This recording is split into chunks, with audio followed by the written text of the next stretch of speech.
Welcome to the Week 7 edition of Friday Night Fever. I am Avery Hilliard. And I'm Daniela Oropeza. I am always excited for Fridays, not just because we're on air, but just because we get to show off these high school student athletes, what they're doing on the field, throwing it down. We show off the cheerleaders, we show off the band. It's just amazing. I'm always excited just to showcase that. So let's get right into the highlights. We're going to get right to them. The Friday Night Fever Game of the Week is sponsored by Game Day Haircut. This week's Game of the Week features a rivalry matchup, the New Albany Bulldogs versus the Ripley Tigers. This rivalry started in 1934. That is nearly 100 years. Whew. Now, before we get to the game highlights, I want to show you all that Ripley honored their class of 2000 football team. It was the team's 25th anniversary of their unforgettable run to the state championship. 25 years of Tiger pride. Congrats. All right, let's get to the game. First quarter, Bulldogs ball. Number 2, Braden Shettles gets the ball, and he takes it in for himself to get the Bulldogs on the board first. The Bulldog crowd loving that if you're listening. Then right after, the Bulldogs decided to go for that 2-point conversion, but it was no good. Score 6-0 Bulldogs. And the band, they're still going to play a tune for that since their team scored first. They sound good. Still in the first quarter, Tigers ball. Number 18, Trace James gets the snap, and he will throw it to number 5, Cohen Wright, who makes his way to the Tigers in zone. We have a YK knee celebration right there. That's from TikTok. Okay. Tiger crowd loving it, as you can hear. Then we have some celebrations right there. Their 2-point conversion was good. Score 8-6 Tigers, but that would be the only time the Tigers would lead. The final score was New Albany 51, Ripley 14. Wow, and it was homecoming at Aberdeen. The homecoming court looking marvelous, getting ready for the festivities tonight. The defending 3A state champs, the Choctaw Chargers, were guests tonight. And the Chargers were already up 21-0 in the first quarter, handing the ball off to Jeremiah Miller, who took it in for a score. Now the score, 28-0 Chargers. But Aberdeen would fight back. Chargers have the ball again, but this time it's intercepted. Xavion Fort and the Bulldogs are in business deep in Choctaw County territory. The cheerleaders, of course, loved that, and we love to see them. And then it was a nice run by Antonio Vassar to get closer to a score. And 2 plays later, it's Fort running the ball in for a touchdown. The score, 28-6. Choctaw County. Aberdeen goes for 2. A nice pass to Gavin Pargo, making it 28-8. But the reigning 3A champs were a little too much tonight. The final score, Choctaw County 43, Aberdeen 8. All right, next highlight, we have South Haven versus the Golden Wave tonight on Renaissance Field for homecoming. They all look so good and nice. Beautiful. Hello, love the dresses and the suits. Good Waves. First play, Tupelo quarterback J.C. Bowling hands off to Kylan Bobo for the 2-yard touchdown. There goes those lights in celebration. Fans smiling right there. Hey, I know that guy. Tupelo 7, South Haven 0. South Haven quarterback passes to Jacoby Scroggins, who is tackled by Devontre Brewer for a safety. All right. Coach Ty Harden looks on. 9-0 Tupelo. J.C. Bowling hands off to J.J. Hill. Could he go all the way? Look at that man go. Ooh, but it's going to be a tackle at that 2-yard line. My gosh, that crowd loved it. End of the first quarter. Students loved it. Hey, y'all. Bowling to Hill again, and J.J. scores. There he goes. From a 2-yard out, extra point. Will be no good. Final score, Tupelo 43, South Haven 20. What an interesting game. And a look at some more final scores tonight. A cross-county matchup in Lowndes County, the Caledonia Cavaliers and Columbus to take on the Falcons. And that final score, Caledonia 34, Columbus 14. The Kosciuszko Whippets were in Winston County tonight taking on the Louisville Wildcats. Final score, Kosciuszko 24, Louisville 29. And a little further south from our viewing area, number 4 Starkville went to Madison County to take on Germantown, and that was a huge upset for the Yellow Jackets. Their final score, Starkville 28, Germantown 45. All right, remember, if you all see that we did not have a score on our show, you all can always email us or message us. We want to highlight as many teams as we can. Yeah, that's right. Yeah. And who else we want to highlight are the bands. Yes, for this week 7 edition of Friday Night Fever, we have the Ripley High School Band as the Band of the Week.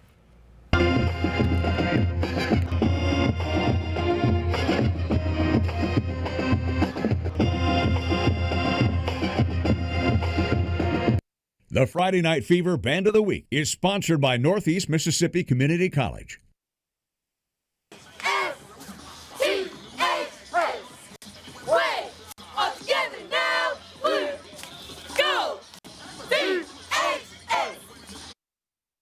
All right, thank you again to the Tupelo High School cheerleaders. Y'all look great. They really do, and a lot of pep was had throughout all of the games we're showing you, and we're taking that pep into looking at some more highlights tonight. So now let's get back to those. Yes.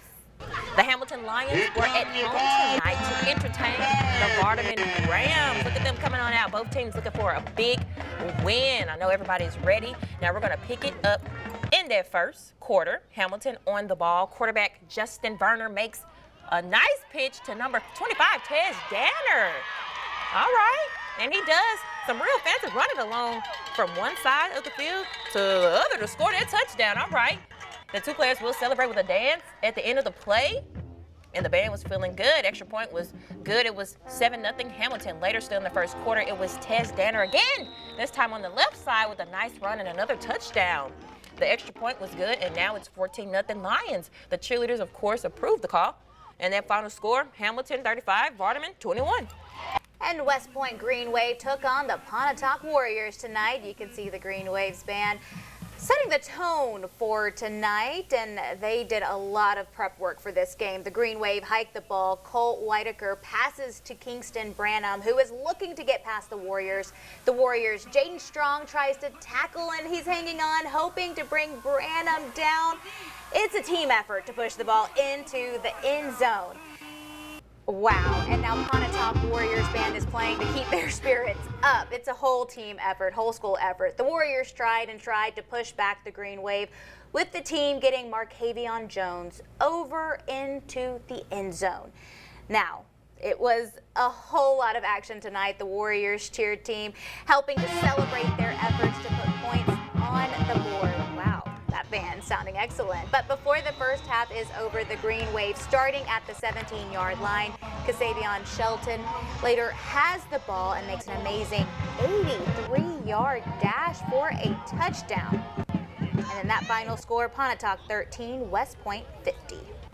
Now, Water Valley versus Baldwin from Thursday night. The last time these two teams met, the Bearcats would get the win. Now, their final score was 27-7. Let's see if the Blue Devils were able to redeem themselves.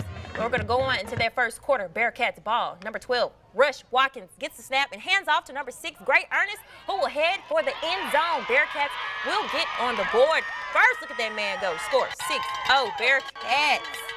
Y'all hear those bells ringing? They're still in the first. Blue Devils ball. Zay Bradford. He will get the snap right there, and then he's going to hand it off to a teammate, but the ball ends up fumbled. Who recovers? The Bearcats. Number 3, Jordan Crump ends up with it. Now later, in their first Blue Devils ball, Bradford gets the snap right here, reads the field, and lets the ball loose, only for it to be picked by the Bearcats. That is number 4, Ethan Johnson. He is hyped.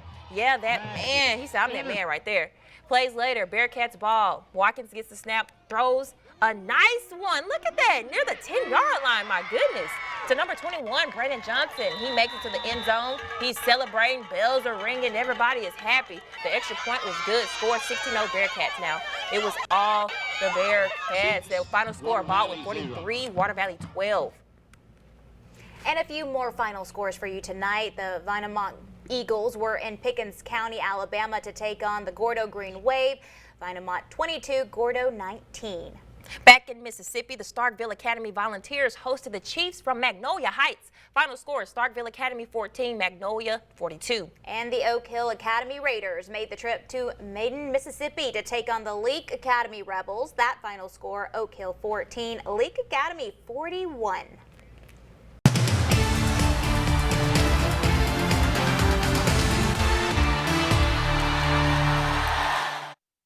These opens really get me hyped for I the weekend. know. And you all know we can't talk about football and leave out our college teams. The weekend, your number 4 Ole Miss Rebels are hitting the field, and this time it is for homecoming. So a lot of exciting things will be happening in Oxford. Oh, yes, I know the Grove will be packed. It's going to be traffic. I will be headed down there to shoot some highlights. So if you see me on the sidelines, make sure you wave. Now, I can't wait to be in that environment in Vaught Hemingway. It's electric. But enough about that. Let's see who that will be taking on for homecoming.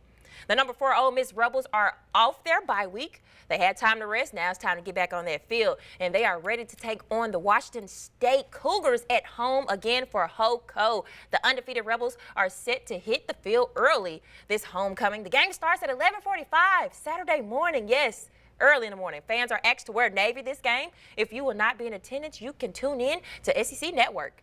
And moving on to the Dogs, they are off this week after the tough loss they had to number 6 Texas A&M. They need to reset and get their heads back in the game. The final score to that game was 9-31, so a tough loss, but you can catch them back in action next Saturday.